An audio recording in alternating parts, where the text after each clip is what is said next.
ಪರಿಹಾರ ಗ್ಯಾರಂಟಿ ಕಾರ್ಯಕ್ರಮಕ್ಕೆ ಸ್ವಾಗತ. ನಾನು ಶುಭಶ್ರೀ ಜೈನ್. ರಾಜ್ಯದ ಆಡಳಿತ ಶಕ್ತಿ ಕೇಂದ್ರ ಜನರ ಸಮಸ್ಯೆಗಳನ್ನು ಆಲಿಸುವ ತಾಣವಾಗಿ ಬದಲಾಗಿತ್ತು. ಸ್ಪಂದನಶೀಲ ಆಡಳಿತಕ್ಕಾಗಿ ಜನರ ಸಮಸ್ಯೆ ಆಲಿಸಿ ತ್ವರಿತ ಪರಿಹಾರ ಒದಗಿಸುವ ಉದ್ದೇಶದಿಂದ ನಡೆದ ಸಿದ್ದರಾಮಯ್ಯರ 2ನೇ ಜನಸ್ಪಂದನಕ್ಕೆ ಅಹವಾಲುಗಳ ಮಹಾಪೂರವೇ ಹರಿದು ಬಂದಿತ್ತು.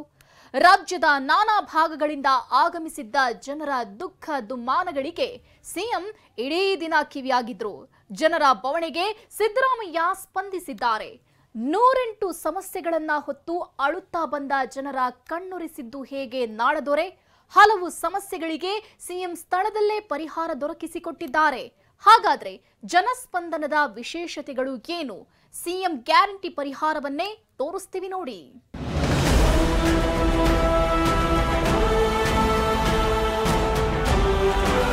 ಇವತ್ತು 2ನೇ ಜನಸ್ಪಂದನ ಕಾರ್ಯಕ್ರಮವನ್ನ ಹಮ್ಮಿಕೊಂಡಿದ್ದೀವಿ.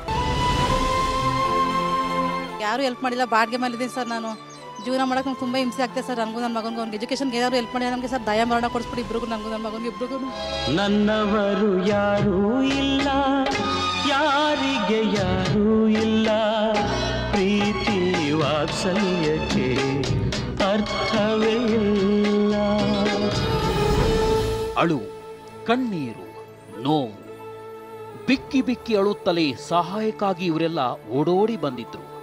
ಬದುಕಿನ ನೂರಾರು ಕಠಿಣ ಸಮಸ್ಯೆಗಳಿಗೆ ಪರಿಹಾರ ಸಿಕ್ಕೇ ಸಿಗುತ್ತೆಂಬ ಆಶಾಭಾವನೆ. ಗಳಗಳನೆ ಕಣ್ಣೀರು ಹಾಕುತ್ತಲೇ ಮುಖ್ಯಮಂತ್ರಿ ಸಿದ್ದರಾಮಯ್ಯರ ಬಳಿಗೆ ಕಳವಳದಿಂದಲೇ ಪತ್ರಗಳನ್ನ ಹಿಡಿದು ಸಾವಿರಾರು ಜನ ಬಂದಿದ್ರು. ನೀ ಪ್ರೀತಿಸೋ ಜನರಿರುವರು ನಿನ್ನ ಬೆನ್ನ ಹಿಂದೆ, ಸಾಗರದಂತೆ ಹರಿಯುವರು ನಿನ್ನ ನೆರಳಂತೆ. ಸುಮಾರು 10,000ಕ್ಕೂ ಹೆಚ್ಚು ಜನರು ತಮ್ಮ ಸಮಸ್ಯೆಗಳನ್ನ ಒತ್ತು ಇಲ್ಲಿ ಬಂದಿದ್ದೀರಿ. ಜನಸೇವೆಗೆಂದೇ ಹುಟ್ಟಿರುವ ದೇವರ ಕುಲವು, ಇವರ ನೆರಳೆ ಬಡವರಿಗೆ ನೂರಾನಿಯ ಬಲವು. ಜನಸಾಗರ, ಹೆಜ್ಜೆ ಹೆಜ್ಜೆಗೂ ಜನ, ಕೈಯಲ್ಲಿ ಕಾಗದದ ಪತ್ರಗಳು, ಇನ್ನೊಂದಿಷ್ಟು ಮಹಿಳೆಯರ ಕೈಯಲ್ಲಿ ದಾಖಲೆಗಳು, ಇನ್ನೂ ಕೆಲವರು ಮಕ್ಕಳುಗಳನ್ನ ಕಂಕುಳಲ್ಲಿ ಎತ್ತಿಕೊಂಡು ಮುಂಜಾನೆ 7 ಗಂಟೆಯಿಂದಲೇ ವಿಧಾನಸೌಧದ ಮುಂಭಾಗದಲ್ಲಿ ಕಿಕ್ಕಿರಿದು ಸೇರಿದ್ರು. ಇದು ನೋಡಿ, ಜೇನಿನ ಗೂಡಿನಂತೆ ಜನ ಸೇರಿದ್ದಾರೆ. ಬೆಳಗ್ಗೆಯಿಂದಲೇ ವಿಧಾನಸೌಧದ ಮುಂಭಾಗ ಈ ಮಟ್ಟಿಗೆ ಜನ ಸೇರಿದ್ರು. ಸಿದ್ದರಾಮಯ್ಯನವರ 2.0 ಜನಸ್ಪಂದನಕ್ಕಾಗಿ ರಾಜ್ಯದ ವಿವಿಧ ಜಿಲ್ಲೆಗಳು, ಬೆಂಗಳೂರಿನ ನಾನಾ ಏರಿಯಾಗಳಿಂದ ಬಂದಿದ್ದ ಜನರಿವರು. ಬದುಕಿನ 108 ಸಮಸ್ಯೆಗಳ ಪರಿಹಾರಕ್ಕಾಗಿ ಭಾರ ಹೃದಯದಲ್ಲಿ ಹೆಜ್ಜೆ ಇಟ್ಟು ನಾಡಿನ ದೊರೆ ಸಿಎಂ ಸಿದ್ದರಾಮಯ್ಯ ಬಳಿಗೆ ಜನ ಬಂದಿದ್ರು. ಬೆಟ್ಟದಂತಹ ಕಷ್ಟಗಳಿಗೂ ಪರಿಹಾರ ಸಿಗುತ್ತೆಂಬ ವಿಶ್ವಾಸದಲ್ಲಿ ಬಂದಿದ್ದ ಸಾವಿರಾರು ಜನರಿಗೆ ಸ್ಥಳದಲ್ಲಿ ಪರಿಹಾರ ದೊರೆತಿದೆ. ಇದು ನೋಡಿ, ಖುದ್ದು ಸಿಎಂ ಸಿದ್ದರಾಮಯ್ಯನವರೇ ಜನರ ಬಳಿಗೆ ತೆರಳಿ ಅವರ ಸಮಸ್ಯೆಗಳನ್ನ ಆಲಿಸುತ್ತಿದ್ದಾರೆ. ಸಮಸ್ಯೆಗಳಿಗೆ ಸ್ಪಂದಿಸಿದ್ರು. ಸಿಎಂ ಸಿದ್ದರಾಮಯ್ಯನವರಿಗೆ ಗ್ರಾಮೀಣಾಭಿವೃದ್ಧಿ ಸಚಿವ ಪ್ರಿಯಾಂಕ್ ಖರ್ಗೆ ಮತ್ತು ನಗರಾಭಿವೃದ್ಧಿ ಸಚಿವ ಭೈರತಿ ಸುರೇಶ್ ಸಾಥ್ ನೀಡಿದ್ರು.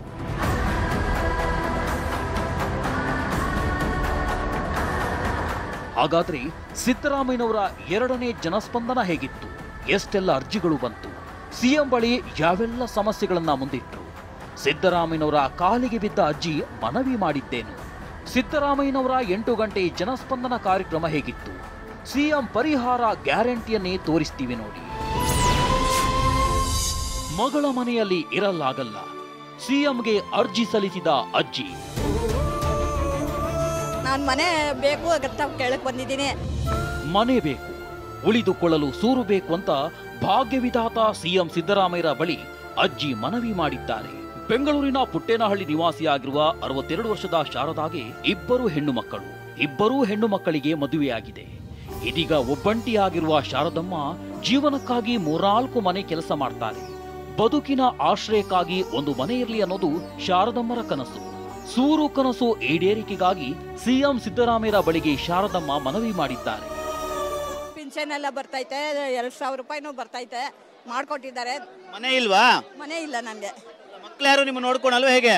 ಮಕ್ಳು ಯಾರು ನೋಡ್ತಿಲ್ಲ. ಮನೆ ಕೆಲ್ಸಕ್ಕೆ ಹೋಗ್ತೀನಿ. 1-3 ಮನೆ ಕೆಲಸ ಮಾಡ್ತಾ ಇದ್ದೀನಿ. ಕೆಲಸ ಮಾಡ್ತಿದ್ರಿ ಅಲ್ಲ, ಮಕ್ಕಳು ಮನೆಗೆ ಯಾರು ಹೋಗಕ್ಕಾಗಲ್ವಾ? ಇಲ್ಲ, ಹೋಗಕ್ಕಾಗಲ್ಲ. ಹೋಗಲ್ಲ, ನಾನು ಹೋಗಲ್ಲ. ಯಾಕೆ ಅಂತ? ಹೆಣ್ಮಕ್ಳು ಮನೆಗೆ ಹೋಗ್ಬಾರ್ದು, ಅಳಿಂದ್ರ ಮನೆಗೆ ಹೋಗ್ಬಾರ್ದು ಅಂತಲ್ಲ? ಹೋಗ್ಬಾರ್ದಂತ ನಾನು ದುಡ್ಕೊಂಡು ನಾನು ತಿಂತಾ ಇದ್ದೀನಿ. ಈ ವಯಸ್ಸಿನಲ್ಲಿ ಮನೆ ಕೆಲಸ ಮಾಡ್ತಿದ್ದೀರಾ ನೀವು? ಎಷ್ಟು ಮನೆ ಕೆಲಸಕ್ಕೆ ಹೋಗ್ತೀರಿ? ಮನೆ ಮಾಡ್ಬಿಟ್ಟು ಬಂದಿದ್ದೀನಿ. ಹಾಂ, ಎಷ್ಟು ಗಂಟೆ ಬಂದ್ರಿ ಮನೆ ಕೆಲಸ ಮುಗಿಸಿ ಇಲ್ಲಿಗೆ? ಇಲ್ಲಿಗೆ ಎಷ್ಟು ಗಂಟೆ ಟೈಮ್ ನೋಡಿಲ್ಲ, ಯಾರೋ ಕರ್ಕೊಬಂದು ಇಲ್ಲಿ ಬಿಟ್ರು. ಭೇಟಿ ಆದ್ರ ಅಲ್ಲಿ ಮುಖ್ಯಮಂತ್ರಿಗಳು ಭೇಟಿ ಆದ್ರ? ಇಲ್ಲ ಇಲ್ಲ, ಬರ್ಕೊಟ್ಬಿಟ್ಟು ಬಂದಿದ್ದೀನಿ. ಹಾಂ, ಮನೆ ಮೇಲೆ ಕೆಲಸ ಮಾಡ್ಕೊಂಡು ಜೀವನ ನಡೆಸ್ತಾ ಇದ್ರಿ ಈಗಲೂ? ಇವಾಗ್ಲೂ 62 ವರ್ಷ ವಯಸ್ಸು. ಮನೆ ಬೇಕು ಅಂತಲ್ಲ ನಿಮ್ಮ ನಿಮ್ಮ ನಿಮ್ಮ ಮನವಿ, ಮನೆ ಬೇಕು ಅಂತಲ್ಲ? ಮನೆ ಬೇಕಂತಾನೆ. ಬುಧವಾರ ಅನುದಾನ ತಾರತಮ್ಯದ ನ್ಯಾಯಕ್ಕಾಗಿ ಸಿಎಂ ಸಿದ್ದರಾಮಯ್ಯನವರು ಸಿಡಿದು ಡೆಲ್ಲಿಯಲ್ಲಿ ಐತಿಹಾಸಿಕ ಚಳುವಳಿಯನ್ನ ಮುನ್ನಡೆಸಿದ್ರು.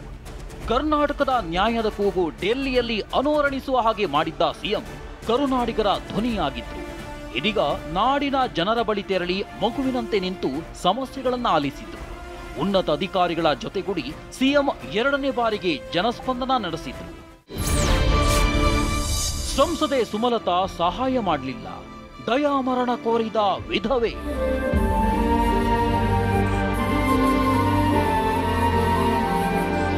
ಯಾರು ಹೆಲ್ಪ್ ಮಾಡಿಲ್ಲ, ಬಾಡಿಗೆ ಮೇಲಿದ್ದೀನಿ ಸರ್. ನಾನು ಜೀವನ ಮಾಡೋಕೆ ನಂಗೆ ತುಂಬ ಹಿಂಸೆ ಆಗ್ತದೆ ಸರ್. ನನಗೂ ನನ್ನ ಮಗನಿಗೆ ಅವ್ನಿಗೆ ಎಜುಕೇಷನ್ಗೆ ಏನಾದ್ರು ಹೆಲ್ಪ್ ಮಾಡಿಲ್ಲ ನಮಗೆ ಸರ್. ದಯಾಮರಣ ಕೊಡಿಸ್ಬಿಡಿ ಇಬ್ರಿಗೂ, ನನಗೂ ನನ್ನ ಮಗನಿಗೆ ಇಬ್ರಿಗೂ.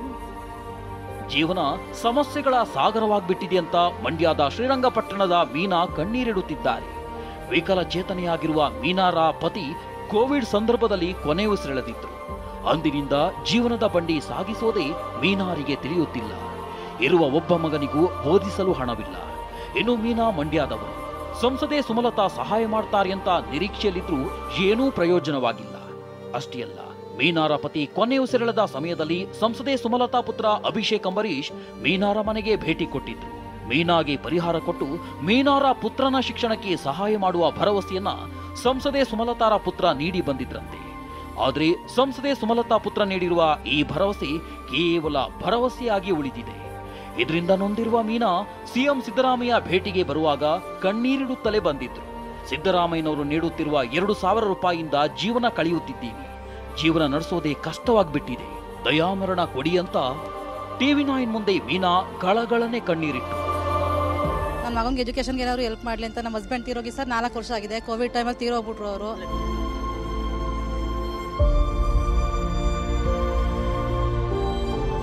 ಸುಮಲತಾ ಅಂಬರೀಶ್ ಅವ್ರ ಮಗ ಬಂದ್ಬಿಟ್ಟು ನಮಗೆ ಅಭಿಷೇಕ್ ಅವರು ಹೆಲ್ಪ್ ಮಾಡ್ತೀನಿ, ನಮ್ಮ ಮನೆಗೆ ಬಂದಿರೋ ಸರ್ ತೀರೋದು, ನಮ್ಮ ಹಸ್ಬೆಂಡ್ ತೀರೋದಾಗ ನನ್ನ ಮಗನಿಗೆ ಎಜುಕೇಷನ್ ಕೊಡ್ತೀನಿ, ನಿಮ್ಗೊಂದು ಕೆಲಸ ಕೊಡ್ತೀನಿ ಅಂತ ಹೇಳೋದು ಸರ್. ಇದುವರೆಗೂ ತಿರುಗಿ ನೋಡಿಲ್ಲ ಮನೆ ಕಡೆ ಅವರು.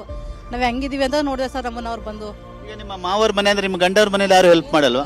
ಏನು ಹೆಲ್ಪ್ ಮಾಡಿಲ್ಲ ಸರ್, ನಮ್ಗೆ ಯಾರು ಹೆಲ್ಪ್ ಮಾಡಿಲ್ಲ. ಬಾಡಿಗೆ ಮೇಲಿದ್ದೀನಿ ಸರ್. ನಾನು ಜೀವನ ಮಾಡೋಕೆ ನಂಗೆ ತುಂಬ ಹಿಂಸೆ ಆಗ್ತದೆ ಸರ್. ನನಗೂ ನನ್ನ ಮಗನಿಗೆ ಅವ್ನಿಗೆ ಎಜುಕೇಷನ್ಗೆ ಏನಾದ್ರು ಹೆಲ್ಪ್ ಮಾಡಿಲ್ಲ ನಮಗೆ ಸರ್. ದಯಾಮರಣ ಕೊಡಿಸ್ಬಿಡಿ ಇಬ್ರಿಗೂ, ನನಗೂ ನನ್ನ ಮಗನಿಗೆ ಇಬ್ರಿಗೂ. ಅಷ್ಟು ಕಷ್ಟ ಇದೆಯಾ ಜೀವನ ನಡೆಸಲಿಕ್ಕೆ? ತುಂಬ ಕಷ್ಟ ಇದೆ ಸರ್ ನಮಗೆ. ಮಾತು ಹೇಳಿದ್ರಿ, ಮನೆ ಬೇರೆ ಬೇರೆಯವರೆಲ್ಲ ಒಂದ್ ರೀತಿಯಾಗಿ ಕೆಲಸ ಕೊಡಿಸ್ತೀನಿ ಅಂತೇಳಿ ಬೇರೆ ರೀತಿ ನೋಡ್ತಾರೆ, ನಮ್ಮನ್ನ ಬಳಸ್ಕೊಳೋ ರೀತಿ ನೋಡ್ತಾರೆ ಸರ್. ನಮ್ಮನ್ನ ಕೆಲಸ ಕೊಡಿಸ್ತೀನಿ ಬನ್ನಿ ಅಂತ ಬಿಟ್ಟು ಜೊತೆ ಒಂದಿನ ಬಾ ಅಂತೆಲ್ಲ ಕರೀತಾರೆ ಸರ್ ನಮ್ಮನ್ನ. ಏನು ಇಲ್ಲ ಸರ್, ನನಗೆ ಪೆನ್ಷನ್ ದುಡ್ಡು ಬರುತ್ತೆ, ಮತ್ತೆ ಸಿದ್ದರಾಮಯ್ಯ ಅವ್ರು ಹಾಕಿರೋದು 2,000 ರೂಪಾಯಿ ದುಡ್ಡು ಬರುತ್ತೆ ಸರ್. ಅದರಿಂದ ಜೀವನ ಮಾಡ್ತಾ ಇದ್ದೀನಿ. ನನ್ನ ಮಗುನ ಎಜುಕೇಷನ್ಗೆ ಕೆಲಸ ಬೇಕು ಅಂತ ಹೋಗ್ತಾ ಇದ್ದೀನಿ. ಆದರೆ ಸರ್ ನಾನು ತುಂಬ ನನ್ನ ಕೆಟ್ಟ ನಡ್ಸ್ಕೊತಿದ್ದಾರೆ ಎಲ್ಲರೂ.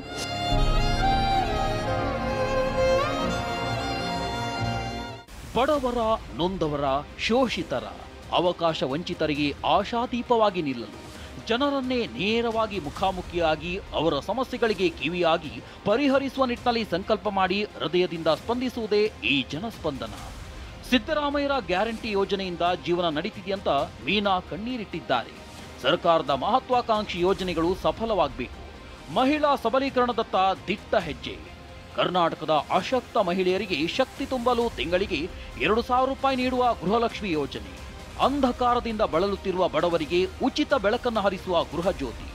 ಯುವ ಜನರಿಗೆ ಆತ್ಮಬಲ ಹೆಚ್ಚಿಸುವ ನಿಟ್ಟಿನಲ್ಲಿ ಆತ್ಮವಿಶ್ವಾಸ ತುಂಬುವ ಯುವ ನೀತಿ. ಹಸಿದವರಿಗೆ ಅನ್ನ ಉಣಿಸುವ ಅನ್ನಭಾಗ್ಯ. ಬಡವರಿಗಾಗಿಯೇ ಕೊಟ್ಟ ಮಾತಿನಂತೆ 8 ತಿಂಗಳಲ್ಲಿ 5 ಗ್ಯಾರಂಟಿ ಜಾರಿ ಮಾಡಿದ್ದೇವೆ ಅಂತ ಜನಸ್ಪಂದನ ಕಾರ್ಯಕ್ರಮದಲ್ಲಿ ಸಿಎಂ ಸಿದ್ದರಾಮಯ್ಯ ಹೇಳಿದ್ರು.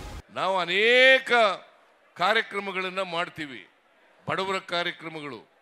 ಈ ಬಡವರ ಕಾರ್ಯಕ್ರಮಗಳು ಯಾವ ಫಲಾನುಭವಿ ಇದ್ದಾನೆ ಆ ಫಲಾನುಭವಿಗೆ ನೇರವಾಗಿ ತಲುಪಬೇಕು. ಈಗ 5 ಗ್ಯಾರಂಟಿಗಳನ್ನು ಘೋಷಣೆ ಮಾಡಿದ್ದೀವಿ. ನಾವು ಅಧಿಕಾರಕ್ಕೆ ಬಂದು ಇನ್ನೂ 9 ತಿಂಗಳುಗಳಾಗಿಲ್ಲ. ಈ 8 ತಿಂಗಳುಗಳಲ್ಲೇ ಎಲ್ಲ ಗ್ಯಾರಂಟಿಗಳನ್ನು ಕೂಡ ಜಾರಿ ಮಾಡಿದ್ದೇವೆ. ಬಿಜೆಪಿಯವರು ಗೇಲಿ ಮಾಡ್ತಿದ್ರು, ಈ ಗ್ಯಾರಂಟಿಗಳನ್ನ ಜಾರಿ ಮಾಡ್ಲಿಕ್ಕೆ ಸಾಧ್ಯ ಇಲ್ಲ. ಒಂದು ವೇಳೆ ಮಾಡಿದ್ರೆ ಕರ್ನಾಟಕ ರಾಜ್ಯ ಆರ್ಥಿಕವಾಗಿ ದಿವಾಳಿ ಆಗ್ಬಿಡ್ತದೆ, ಮಾಡಕ್ ಸಾಧ್ಯನೇ ಇಲ್ಲ ಅಂತ ಹೇಳಿದ್ರು. ಇಲ್ಲಿರ್ತಕ್ಕಂಥ ಲೀಡರ್ಗಳು, ವಿರೋಧ ಪಕ್ಷದಲ್ಲಿ ಇರ್ತಕ್ಕಂಥ ಲೀಡರ್ಗಳು, ಕರ್ನಾಟಕ ರಾಜ್ಯದಲ್ಲಿ ಇರ್ತಕ್ಕಂಥವ್ರು, ಅವರು ಇಲ್ಲ ಈಗ ಕೊಟ್ಬಿಡ್ತಾರೆ, ಆಮೇಲೆ ನಿಲ್ಲಿಸ್ಬಿಡ್ತಾರೆ. ನಾನು ಸ್ಪಷ್ಟಪಡಿಸಲಿಕ್ಕೆ ಬಯಸ್ತಾ ಇದ್ದೇನೆ, ಇದು ಬಡವರ ಕಾರ್ಯಕ್ರಮ, ಜೊತೆಗೆ ಸಮಾಜದಲ್ಲಿ ಸಮಾನತೆಯನ್ನು ತರಲಿಕ್ಕೆ ಮಾಡಿರ್ತಕ್ಕಂಥ ಕಾರ್ಯಕ್ರಮಗಳು, ಅಸಮಾನತೆಯನ್ನು ಹೋಗಲಾಡಿಸ್ಲಿಕ್ಕೋಸ್ಕರ ಮಾಡಿರ್ತಕ್ಕಂಥ ಕಾರ್ಯಕ್ರಮಗಳು. ಈ ಕಾರ್ಯಕ್ರಮಗಳನ್ನು ಮಾಡಿಬಿಟ್ಟು ಬೇರೆ ಅಭಿವೃದ್ಧಿ ಕೆಲಸಗಳು ಮಾಡಲಿಕ್ಕೆ ಹಣ ಇಲ್ಲ ಈ ಸರ್ಕಾರದಲ್ಲಿ. ಇವು ಅಭಿವೃದ್ಧಿ ಕೆಲಸಗಳಲ್ವಾ? 5 ಗ್ಯಾರಂಟಿಗಳು ಮಾಡಿರ್ತಕ್ಕಂಥದ್ದು ಅಭಿವೃದ್ಧಿ ಕೆಲಸಗಳಲ್ವಾ? ಹಣ ಖರ್ಚು ಮಾಡೋದು ಇದಕ್ಕೆ, ಈ ಅಭಿವೃದ್ಧಿ ಕೆಲಸಗಳಿಗಲ್ವಾ? ಜನರ ಬಡತನ ಹೋಗ್ಲಾಡಿಸ್ಲಿಕ್ಕಲ್ವಾ? ಸಮಾನತೆಯನ್ನು ತರಲಿಕ್ಕಲ್ವಾ? ಅವರಿಗೆ, ಈ ವಿರೋಧ ಪಕ್ಷದವರಿಗೆ ಅಭಿವೃದ್ಧಿ ಅಂದರೆ ಗೊತ್ತಿಲ್ಲ, ಅವರಿಗೆ ಸಮಾನತೆ ಅಂದರೆ ಗೊತ್ತಿಲ್ಲ, ಸಾಮಾಜಿಕ ನ್ಯಾಯ ಅಂದರೆ ಗೊತ್ತಿಲ್ಲ.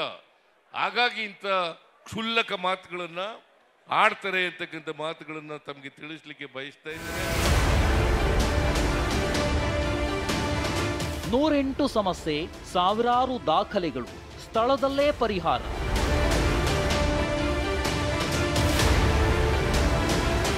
ನೂರಾರು ಸಮಸ್ಯೆಗಳನ್ನ ಹೊತ್ತು ಸಿಎಂ ಜನಸ್ಪಂದನಕ್ಕೆ ಸಾವಿರಾರು ಜನ ಬಂದಿದ್ರು. ಕಳವಳದಿಂದ ಬಂದವರಿಗೆ ಸಿಎಂ ಕಾಳಜಿಯ ಹಸ್ತ ಚಾಚಿದ್ರು. ಸಿಎಂ ಎದುರು ನಾನಾ ಸಮಸ್ಯೆಗಳ ಅನಾವರಣ ಆಯಿತು. 10 ಸಂಕಟಗಳಿಗೆ ಸಿಎಂ ಸ್ಥಳದಲ್ಲೇ ಪರಿಹಾರ ನೀಡಿದ್ರು. ಸಮಸ್ಯೆ ಹೇಳಿಕೊಂಡು ಕಣ್ಣೀರಿಡುತ್ತಾ ಬಂದ ಜನರ ಕಂಗಳನ್ನ ಒರೆಸುವ ಕೆಲಸವನ್ನ ಸಿಎಂ ಮಾಡಿದ್ರು. ಇದು ನೋಡಿ, ಶಿಕ್ಷಕಿ ಕಣ್ಣೀರಿಡುತ್ತಿದ್ದಾರೆ. ಚಿಕ್ಕಬಳ್ಳಾಪುರದಿಂದ ಶಿಡ್ಲಘಟ್ಟಕ್ಕೆ ವರ್ಗಾವಣೆ ಕೋರಿ ಟೀಚರ್ ಸಿಎಂ ಬಳಿಗೆ ಬಂದಿದ್ರು. ಕ್ಯಾನ್ಸರ್ನಿಂದ ಬಳಲುತ್ತಿರುವ ತಾಯಿಯನ್ನ ನೋಡಿಕೊಳ್ಳಲು ವರ್ಗಾವಣೆ ಕೋರಿ ಸುಷ್ಮಾ ಸಿಎಂ ಬಳಿ ಮನವಿ ಮಾಡಿದ್ದಾರೆ.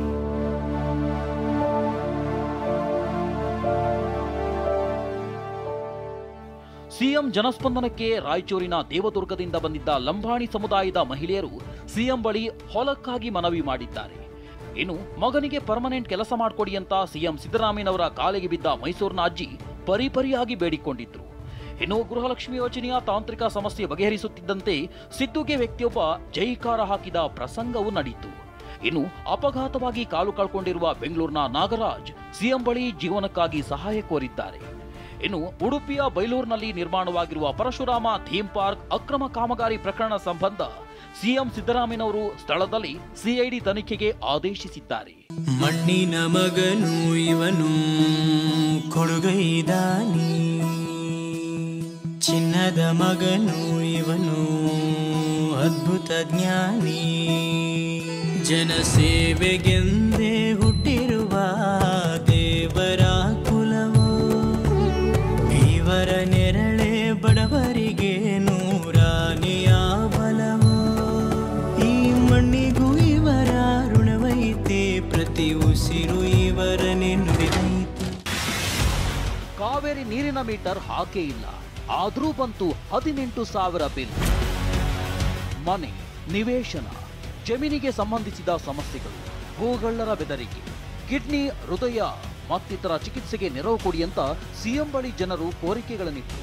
ಕೌಟುಂಬಿಕ ಸಮಸ್ಯೆಗಳು ಕೂಡ ಜನಸ್ಪಂದನದಲ್ಲಿ ಬಂದು ಸಮರ್ಪಕ ವ್ಯವಸ್ಥೆಯ ನಡುವೆಯೂ ವೃದ್ಧಾಪ್ಯ ವೇತನ ಮಂಜೂರಾತಿಗೆ ಅಧಿಕಾರಿಗಳು ಸ್ಪಂದಿಸುತ್ತಿಲ್ಲ ಎಂಬ ದೂರುಗಳು ಕೇಳಿಬಂತು.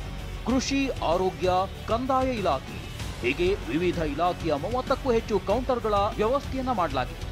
ಈ ಕೌಂಟರ್ಗಳಲ್ಲಿ ಜನರು ತಮ್ಮ ತಮ್ಮ ಅರ್ಜಿಯನ್ನ ನೀಡಿದರು.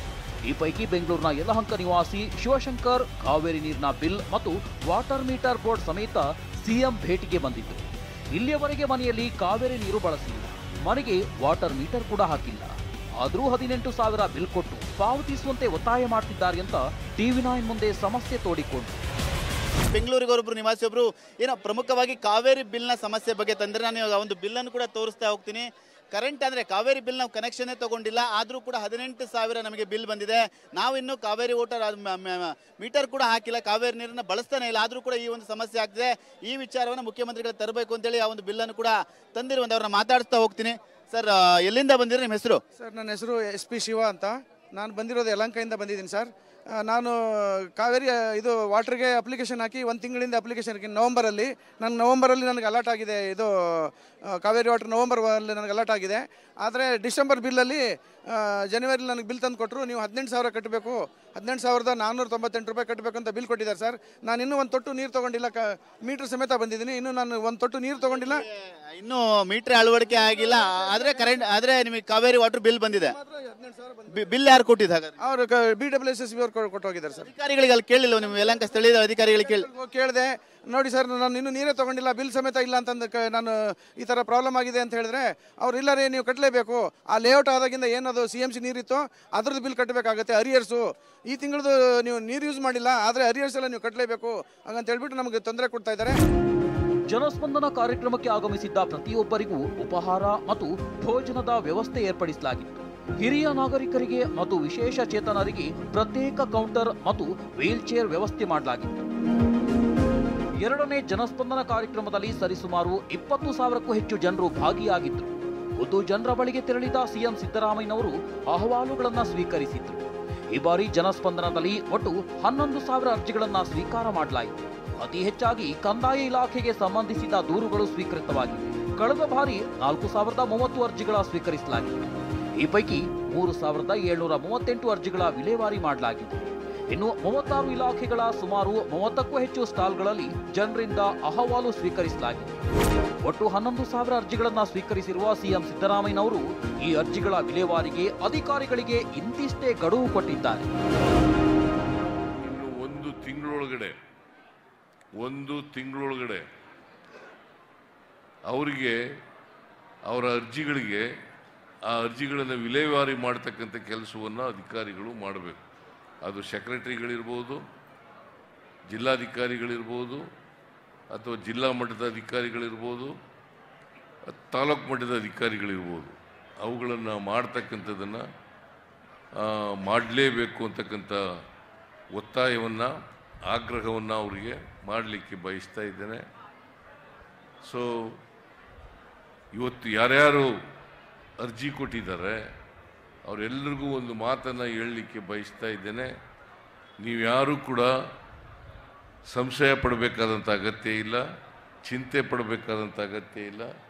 ನೀವು ಕೊಟ್ಟಿರ್ತಕ್ಕಂಥ ಎಲ್ಲ ಅರ್ಜಿಗಳಿಗೂ ಕೂಡ ಪರಿಹಾರದ ರೂಪದಲ್ಲಿ ಸರ್ಕಾರ ಮಾಡ್ತದೆ ಅಂತಕ್ಕಂಥ ಮಾತುಗಳನ್ನು ಈ ಸಂದರ್ಭದಲ್ಲಿ ನಾನು ತಿಳಿಸಲಿಕ್ಕೆ ಬಯಸ್ತಾ ಇದ್ದೇನೆ. ಹಾಡೋ ಭಾಷೆಗೊಂದು ನೀಡೋ ಮಾತಿಗೆಂದು ಶೋಭೆ ತರುವ ಜೀವನ ನಿನ್ನ ಕುಲವು ಎಂದು ನಗುತ್ತಿರಲಿ, ನಮ್ಮ ಆಯಸ್ಸಲ್ಲರ್ಧ ಭಾಗ ನಿಂದಿರಲಿ. ಮನಸ ಜಾತಿಗೆಂದು ನೋವ ಕಳೆಯಲೆಂದು ಧರೆಗೆ ಇಳಿದಿರೋ ಮಾಧವ, ನೀನು ಹರಸಿದರೆ ಮಳೆ ಬೆಳೆಯ ಕೊಡುವಳು ಈಳೆ. ಭೇದ ಭಾವವೇ ತಿಳಿಯದಿರೋ ತಾಯಿಯ ಮನಸ್ಸು ನಿಂದು ದೊರೆ, ಪಾಪ ಕರ್ಮವ ಕಳೆದು ಬಿಡು ಗಂಗೆ ಅಂಶವು ನಿಂದು ದೊರೆ. ಪ್ರೌಢಶಾಲೆಗಾಗಿ ಹುಬ್ಬಳ್ಳಿಯಿಂದ ಬಂದಿದ್ದ ವಿದ್ಯಾರ್ಥಿಗಳಿಂದ CMಗೆ ಬೇಡಿಕೆ. ಕಳೆದ ಬಾರಿ CM ಕಚೇರಿ ಕೃಷ್ಣಾದಲ್ಲಿ ಜನಸ್ಪಂದನ ನಡೆದಿತ್ತು. ಈ ಬಾರಿ ವಿಧಾನಸೌಧದ ಮುಂಭಾಗದಲ್ಲೇ CM ಇಡೀ ದಿನ ಜನಸ್ಪಂದನ ನಡೆಸಿದ್ರು. ಮಗುವಂತೆ ಸಮಸ್ಯೆ ಆಲಿಸಿದ CMಗೆ ಹಿರಿಜೀವಗಳು ಹಾರೈಸಿತು. ಇನ್ನು ಹುಬ್ಬಳ್ಳಿಯಿಂದ ತಮ್ಮೂರಿಗೆ ಪ್ರೌಢಶಾಲೆಗೆ ಒತ್ತಾಯಿಸಿ 50ಕ್ಕೂ ಹೆಚ್ಚು ವಿದ್ಯಾರ್ಥಿಗಳು CM ಭೇಟಿಗಾಗಿ ಅರ್ಜಿ ಸಲ್ಲಿಸಿದ್ರು.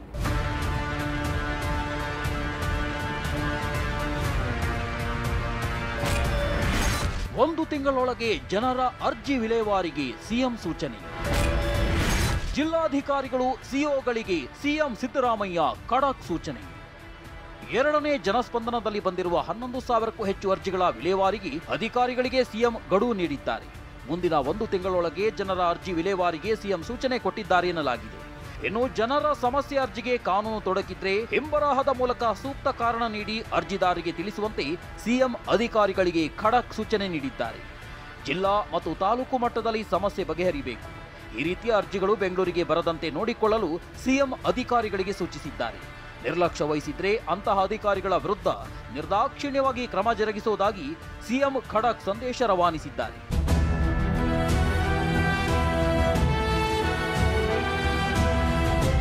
ಸಿಎಂ ಸಿದ್ದರಾಮಯ್ಯ 2ನೇ ಅವಧಿಗೆ ಮುಖ್ಯಮಂತ್ರಿಯಾಗಿ 9 ತಿಂಗಳು ಪೂರೈಸುವುದರಲ್ಲಿಯೇ 2ನೇ ಬಾರಿ ಜನಸ್ಪಂದನ ಕಾರ್ಯಕ್ರಮ ನಡೆದಿದೆ. ಮೊದಲ ಬಾರಿಗೆ ನಡೆಸಿದ ಪೂರ್ಣಾವಧಿ ಜನಸ್ಪಂದನ 98% ಜನರ ಅಹವಾಲುಗಳಿಗೆ ಕಿವಿಯಾಗುವಲ್ಲಿ ಸರ್ಕಾರ ಯಶಸ್ವಿಯಾಗಿದೆ. ದೂರಗಳಿಂದ ಆಗಮಿಸಿದ್ದ ಸಾರ್ವಜನಿಕರ ಸಮಸ್ಯೆ ದೂರುಗಳನ್ನ ಇಡೀ ದಿನ ಅತ್ಯಂತ ವ್ಯವಸ್ಥಿತ ರೀತಿಯಲ್ಲಿ ಆಲಿಸಿದ ಸಿಎಂ ಸಿದ್ದರಾಮಯ್ಯ ಹಲವಾರು ಅರ್ಜಿಗಳಿಗೆ ಸ್ಥಳದಲ್ಲೇ ಪರಿಹಾರ ಸೂಚಿಸಿದ್ದಾರೆ. ಅರ್ಜಿಗಳಿಗೆ ಹಿಂಬರಹ ಕೊಟ್ಟು ಪರಿಶೀಲಿಸುವ ಭರವಸೆಯನ್ನ ನೀಡಿದ್ದಾರೆ. ಸಮಸ್ಯೆಗಳನ್ನೊತ್ತಿ ಕಣ್ಣೀರಿಟ್ಟು ಬಂದವರಿಗೆ ಸಿಎಂ ಪರಿಹಾರ ಗ್ಯಾರಂಟಿಯಾಗಿ ಸಿಕ್ಕಿದೆ.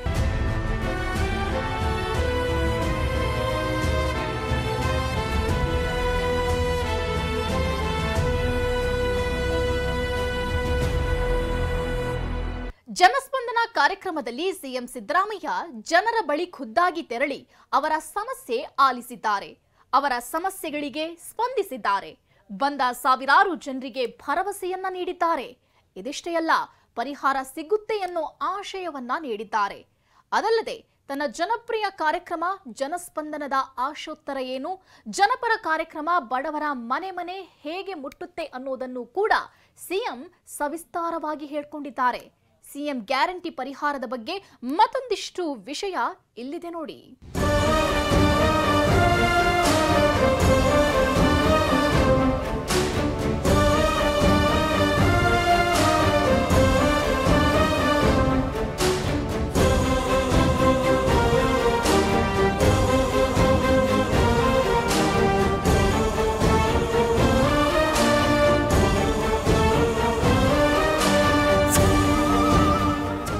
ಜನರ ಕಷ್ಟಗಳಿಗೆ ನೇರವಾಗಿ ಸ್ಪಂದಿಸುವ ಸಿದ್ದರಾಮಯ್ಯನವರ ಪ್ರಯತ್ನ ಇದೇ ಮೊದಲೇನಲ್ಲ. ಕಳೆದ ನವೆಂಬರ್ 27ರಂದು ಮೊದಲ ಜನಸ್ಪಂದನ ಕಾರ್ಯಕ್ರಮ ನಡೆದಿತ್ತು. ಅಂದು ಕೂಡ ಹೀಗೆ ದುಃಖಿತರು, ನಿಜವಾಗಿ ಸಹಾಯ ಬೇಕಾಗಿದ್ದ ಸಾಕಷ್ಟು ಜನ ಅಲ್ಲಿಗೆ ಬಂದಿದ್ರು. ಅದಕ್ಕೆಲ್ಲ ಸಿಎಂ ಸಿದ್ದರಾಮಯ್ಯ ಸ್ಪಂದಿಸಿದ್ರು.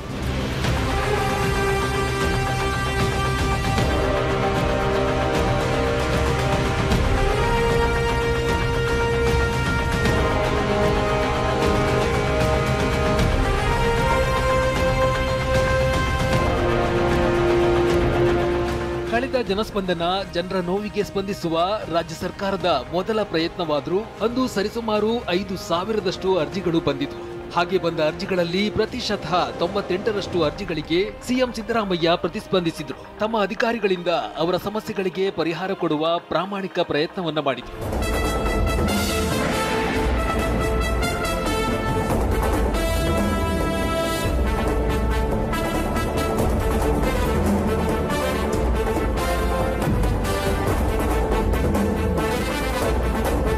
ಕಳೆದ ಜನಸ್ಪಂದನ ಕಾರ್ಯಕ್ರಮದಲ್ಲಿ ಜನರ ಕಷ್ಟಗಳಿಗೆ ಸರ್ಕಾರ ಸ್ಪಂದಿಸಿದ ಪರಿ ನೋಡಿ ಈ ಬಾರಿ ಸಮಸ್ಯೆ ಇದ್ದ ಮತ್ತಷ್ಟು ಜನ ತಮ್ಮ ಕಷ್ಟವನ್ನ ಮುಖ್ಯಮಂತ್ರಿಗಳ ಮುಂದೆ ಹೇಳಿಕೊಳ್ಳಲು ಬಂದು ಸೇರಿದ್ರು.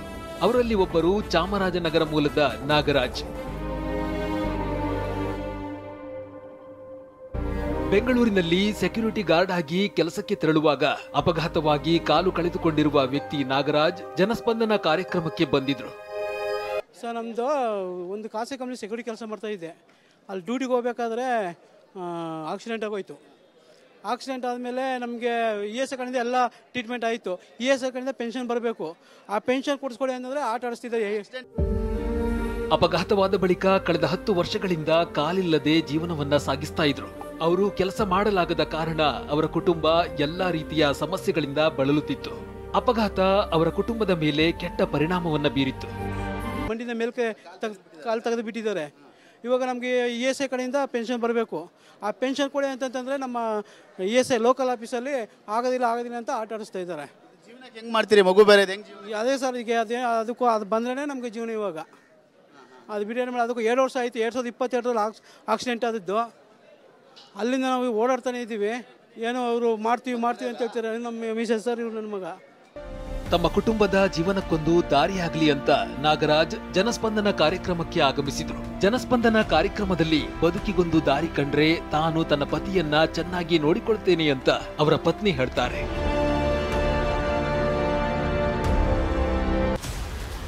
ಜನಸ್ಪಂದನ ಕಾರ್ಯಕ್ರಮದಲ್ಲಿ ಈ ಬಾರಿ ಹುಬ್ಬಳ್ಳಿಯಿಂದ 50 ವಿದ್ಯಾರ್ಥಿಗಳು ಕೂಡ ಆಗಮಿಸಿದ್ರು. ಸಿಎಂ ಸಿದ್ದರಾಮಯ್ಯ ಅವರನ್ನ ಭೇಟಿಯಾದ ವಿದ್ಯಾರ್ಥಿಗಳು ಪ್ರೌಢಶಾಲೆಗಾಗಿ ಬೇಡಿಕೆ ಇಟ್ಟಿದ್ರು. ಪ್ರೌಢಶಾಲೆ ಬೇಕು ಅಂತಾನೆ ನಮ್ಮ ಸಮಸ್ಯೆ. ಒಂದು ಊರಿಂದ ನಾವು ಇನ್ನೊಂದು ಊರಿಗೆ ನಮ್ಮ ಊರಿಂದ 4 ಕಿಲೋಮೀಟರ್ ನಡೀತಾ ಹೋಗ್ಬೇಕು. ಅದ್ರ ಸಂಬಂಧ ನಮಗೆ ಪ್ರೌಢಶಾಲೆ ಬೇಕಂತ ನಾವು 3 ವರ್ಷದಿಂದ ಅರ್ಜಿ ಸಲ್ಲಿಸಿದ್ವಿ. ಶಿಕ್ಷಣ ಮಂತ್ರಿ ಬಂದು ಎಲ್ಲ ನಿಮ್ಗೆ ನಾ ಕಟ್ಟಿಸ್ಕೊಡ್ತೀನಿ ಅಂತಂದು ಹೇಳಿದ್ರು. ಅವ್ರು ಇನ್ನೊಬ್ರು ನೋಡಿದ್ರೆ ಇನ್ನೂ ರೆಸ್ಪಾನ್ಸ್ ಮಾಡ್ತಿಲ್ಲ ಯಾರು. ಅದಕ್ಕೆ ನಾವೇ ವಿದ್ಯಾರ್ಥಿಗಳೇ ಹೋಗಿ ಭೇಟಿಯಾಗಿ ಬಂದ್ರ. ವಿದ್ಯಾರ್ಥಿಗಳು ಜನಸ್ಪಂದನ ಕಾರ್ಯಕ್ರಮದಲ್ಲಿ ತಮ್ಮ ಗೋಳು ಹೇಳಿಕೊಂಡಿದ್ದಾರೆ. ತಮ್ಮ ಶಾಲೆ ಮನೆಯಿಂದ 4-5 ಕಿಲೋಮೀಟರ್ ದೂರವಿದ್ದು ತೊಂದರೆ ಆಗ್ತಿದೆ ಅಂತ ಹೇಳಿಕೊಂಡಿದ್ದಾರೆ. ಈಗ ಹೈಸ್ಕೂಲ್ ಇದ್ರೆ ಒಂದು ಊರು ನಡೀತಾನೆ ಹೋಗ್ಬೇಕು. 4 ಕಿಲೋಮೀಟರ್ ಇಲ್ಲ 5 ಕಿಲೋಮೀಟರ್. ಬಸ್ಸಿನ ಸೌಕರ್ಯ ಅಂಕ್ರಿ ಮೊದಲೇ ಇಲ್ಲ. ಒಂದಿನ ಬರುತ್ತೆ, ಒಂದಿನ ಬರಲ್ಲ. ಶಾಲೆ ದೂರ ಇರುವ ಕಾರಣಕ್ಕೆ ವಿದ್ಯಾರ್ಥಿಗಳನ್ನ ಶಾಲೆಗೆ ಬಿಡಿಸುವ ಪರಿಸ್ಥಿತಿ ಬಂದಿದೆ ಅಂತ ಗೋಳು ತೋಡಿಕೊಂಡಿದ್ದಾರೆ. 5 ಗಂಟೆ ಮಟ್ಟ ದಾರಿ ನೋಡಿದ್ರೆ 7:15 8 ಗಂಟೆಗೆ ಬಸ್ ಬರುತ್ತೆ.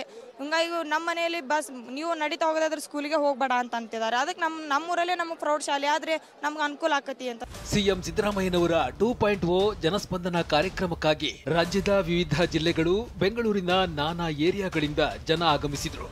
ಎಂಥ ಕಷ್ಟ ಇದ್ರೂ ನಾಡಿನ ದೊರೆ ತಮಗೆ ಪರಿಹಾರ ನೀಡ್ತಾರೆಂಬ ಭರವಸೆ ಅವರದ್ದು. ಸಿಎಂ ಸಿದ್ದರಾಮಯ್ಯ ಖುದ್ದು ಜನರ ಬಳಿ ಹೋಗಿ ಸಮಸ್ಯೆ ಆಲಿಸಿದ್ರು. ಈ ಜನಸ್ಪಂದನ ಕಾರ್ಯಕ್ರಮದಲ್ಲಿ ಜನಪರ ಕಾಳಜಿಯೊಂದಿಗೆ ಸಿಎಂ ಮಾತನಾಡಿದ್ದೇನು ಅನ್ನೋದನ್ನ ಕೇಳಿ. ಇದು 2ನೇ ಜನಸ್ಪಂದನ ಕಾರ್ಯಕ್ರಮ. ಸುಮಾರು 10,000ಕ್ಕೂ ಹೆಚ್ಚು ಜನರು ತಮ್ಮ ಸಮಸ್ಯೆಗಳನ್ನ ಒತ್ತು ಇಲ್ಲಿ ಬಂದಿದ್ದೀರಿ.